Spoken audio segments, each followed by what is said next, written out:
Tu as déjà fait une grosse erreur et tu t'es demandé, est-ce qu'Allah va me pardonner? T'as peut-être bu, commis l'adultère, joué de l'argent ou même raté tes prières. Et là, tu ressens un vide, un poids. Mais laisse-moi te dire, tant que tu respires, il y a toujours de l'espoir.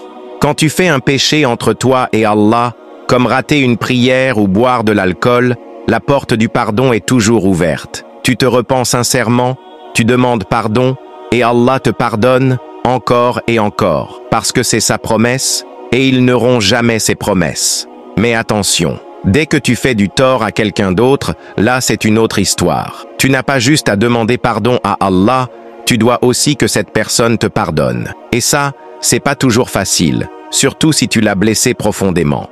Ce genre de péché est encore plus grave, car tu touches aux droits d'un autre être humain. Tu peux prier toute la nuit, mais tant que cette personne ne te pardonne pas, ton affaire reste en suspens. Tu joues avec quelque chose de très dangereux, sans même t'en rendre compte. Regarde le shirk par exemple. Associer quelqu'un à Allah, c'est le pire des péchés. Mais même ça, s'il est suivi d'un vrai repentir avant la mort, Allah peut le pardonner. Ce que le Coran rejette, c'est mourir dans cet état sans retour vers lui. Maintenant imagine, si Allah peut pardonner même le shirk, tu crois qu'il ne peut pas pardonner ce que t'as fait toi?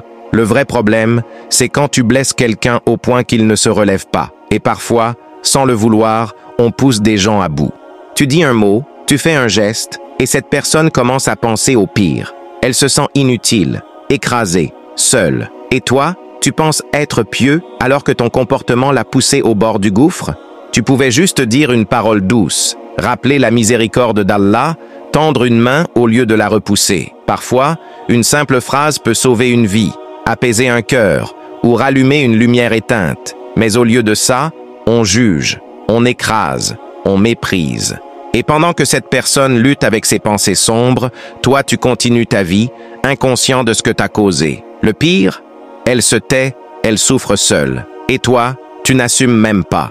Qu'Allah nous protège de devenir la cause du malheur des autres. Moi, je n'aimerais jamais être responsable de la souffrance de quelqu'un au point qu'il ne veuille plus vivre. Ce n'est pas ça, être musulman. Alors, s'il y a une chose à retenir, ne sous-estime jamais la force de tes paroles et de tes actes. Sois un soutien, pas un fardeau. Et surtout, souviens-toi, tant qu'on respire, on peut changer. Qu'Allah nous pardonne, nous guide et fasse de nous des sources de lumière pour les autres.